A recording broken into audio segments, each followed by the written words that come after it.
this part we will discuss the question answers. So let's start. G. Answer of the following questions. First, distinguish between evaporation and condensation. Dear students, by the definition, evaporation is a process where water change into vapor, and also evaporation occurs before liquid reaches to its boiling point. Evaporation usually takes place in low altitude. Dear student, when the evaporation place, energy is consumed. If we are talking about condensation, condensation is the opposite process where water vapor is converted into the tiny droplet of water. Condensation is a phase change regardless of the temperature. Dear student, condensation happens mainly at the higher altitude.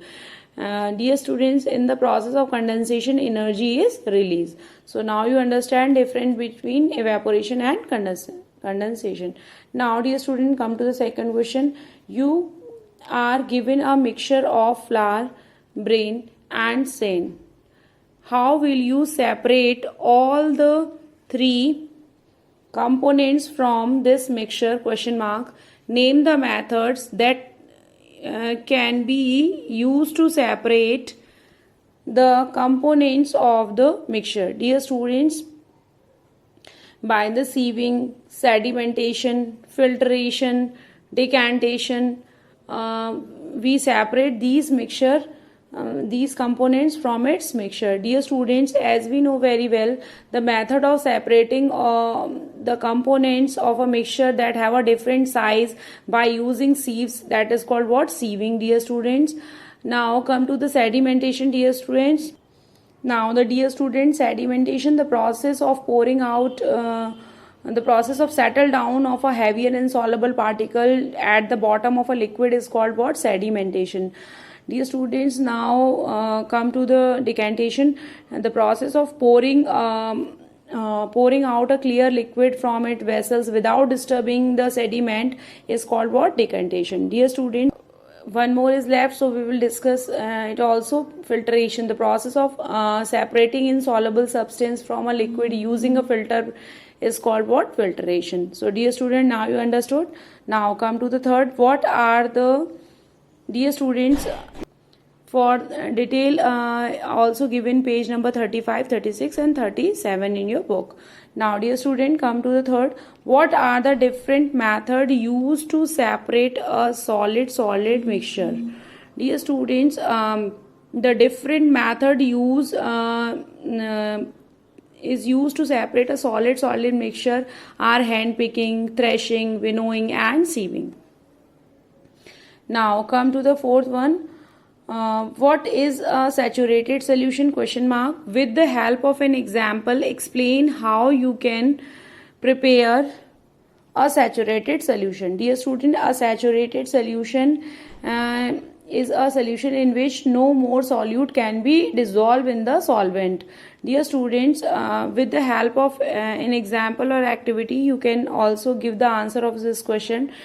Dear students, activity third you have to write in the answer also, in this answer also, which is given on page number, I will show you, page number 40.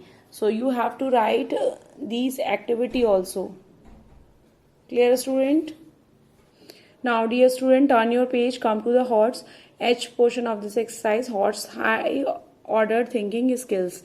First question, you are given a bowl containing a mixture of iron filling and the sand. You needed to separate the iron filling from the mixtures. Name the things you would use to separate the iron fillings. What would you name the method? Question mark. Hint, the properties of iron can be used for separation and it's smaller to attraction of a substance. Dear students, we use what? Magnet. So you have to write magnet here. The method is magnetic separation. We are used to separate iron filling and sand. Now come to the second question. What would happen if the evaporation did not take place at all? Hint, recall the process of evaporation and its uses. Dear students, if there would not be no clouds will be leads to no rainfall. This will be turn lead to death of plant and animals, and eventually there will be no life on the earth if the evaporation does not takes place. So dear students, hope you understood these question answers and the H portion of this exercise. Dear students, you have to do these all question answers and H part in your notebook in a very neat and clean way. Dear students, you can also write these answers with the help of your detailed planner, which is available on your school app. Thank you students. Stay home. Be safe.